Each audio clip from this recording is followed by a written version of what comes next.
us the power to create slow motion videos of light in motion, as well as study how light interacts with particles. Now, femtophotography consists of three basic components. That is, the femtosecond laser pulses that act as a flash, then the picosecond accurate detectors that capture the light returning from the scene, and computational reconstruction techniques which, with the help of multiple images, reconstruct the entire scene. Femtophotography can be used in industrial imaging for analyzing faults as well as material properties, and in scientific imaging for understanding ultra-fast processes. But in addition to all this, with the combination of femtophotography and time-of-flight cameras, we can actually see things beyond line of sight.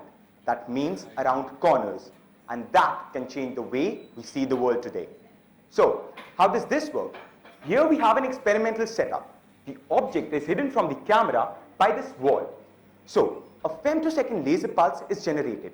The pulse propagates, hits the wall, and scatters into photons. These photons eventually reach the object, from where they are reflected back to the wall, and from the wall they are reflected back to the camera, where the camera captures multiple such images and records and analyzes each one of them. Then, with the help of computational techniques, we actually reconstruct a full three-dimensional model of the object hidden around the corner. And that can have immense possible applications. So, in the future, we could create cars that avoid collisions with what's around the bend. Or we could look for survivors in hazardous conditions by looking at light reflected through the open windows. Also, we can revolutionize the field of endoscopy by giving doctors endoscopes that look deep inside the body. The military applications of this technology are beyond our imagination. And also, we can introduce a new form of computational photography. Now, coming to the next technology, that is data transmission through light, where we all know that we use the radio part of the spectrum to transmit data. But with the help of this technology, we can actually make use of the visible light spectrum. So, this technology essentially uses an intensity modulation in the LED light bulb for transmitting data from one point to another in the form of binary digits. The two basic components are the transmitter and the receiver. But the question is, why should I use light when I already have radio waves? So, I present four main arguments. First comes the issue of availability. Well, you all will agree with me, you cannot use radio waves in flights, in military areas, in underwater explorations, but we can use light. Then comes the issue of security.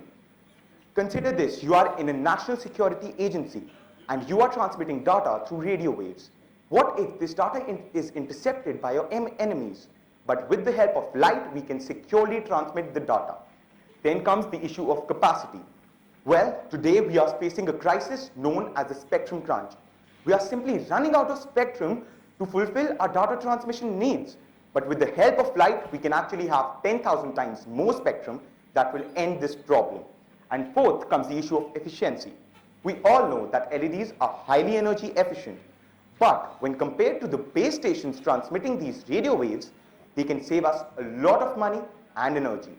So, the possible applications of this technology in hospitals for neuromedical instruments, in intrinsically safe environments like this petrochemical plant. We cannot use radio waves here because it may generate antenna sparks, which would be absolutely dangerous. But we can see plenty of light in here. For traffic control, our car's headlights consist of LEDs. Why can't they communicate with the traffic signals to obtain real-time data which can solve our traffic problems? In airplanes and phones for data transmission, and most importantly, as street Wi-Fis. Consider yourself walking down the street. With light with you, you can also have free internet access points with every step that you take. So we see that these technologies can have a huge impact on mankind, but only if they are developed properly.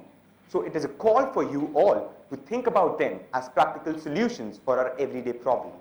Thank you.